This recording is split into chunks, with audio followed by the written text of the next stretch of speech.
ఒక బ్యాచ్ ఉంటుంది, డైలీ 10 స్టేటస్లు పెడతారు. అసలు ఎందుకు పెడతారో కూడా అర్థం కాదు వాళ్ళకి స్టేటస్.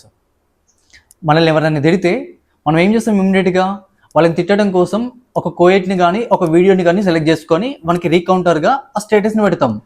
మళ్ళీ ఆ స్టేటస్ని చూసిండా లేదా అనేది మనమే 10 సార్లు చూసుకుంటాం వానికంటే. సో ఇలాంటి సిచ్యువేషన్ వచ్చింది మనకి. సో స్టేటస్ అంటే మన స్థాయి, మనం ఎక్కడి నుంచి ఎక్కడికి గ్రో అయినాం. స్టేటస్ అంటే మీరు డిగ్రీ యొక్క సర్టిఫికేట్ని తీసుకోవడం కానీ, లేదంటే మీరు ఒక జాబ్ కొట్టింది దాని స్టేటస్ అంటారు. అంటే మీరు ఒక స్థాయి నుంచి ఇంకొక స్థాయికి వెళ్ళడాన్ని స్టేటస్ అంటారు. కానీ ఈ పనికిమాలిన విషయాలన్నింటినీ స్టేటస్ అని అన్నారు. సో మీరు ఎప్పుడైతే మీ లైఫ్లో మీరు ఏదైనా అచీవ్ చేస్తే దాన్ని స్టేటస్గా పెట్టుకోండి.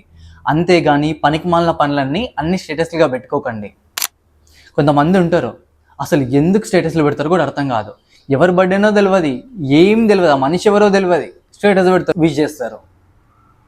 సో అసలు ఏంటి ఇదంతా? సో మీ లైఫ్ ఎటు పోతుంది, మీ స్టేటస్ ఏంటిది, దాన్ని చూసుకుంటారా అంటే మిగతా వాళ్ళ దాని మీద మొత్తం కాన్సన్ట్రేషన్ చేస్తారు. అన్నీ డైరెక్ట్గా తిట్టలేక స్టేటస్ పెట్టుకుంటారు. కదా నేను తిట్టేసినా నా ఈగో సాటిస్ఫాక్షన్ అయిందని అనుకుంటారు. సో ఇది కాదు ఈగో సాటిస్ఫాక్షన్ అంటే.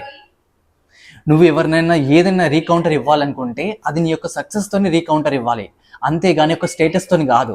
తర్వాత నీ సక్సెస్ని నువ్వు స్టేటస్గా మార్చుకో.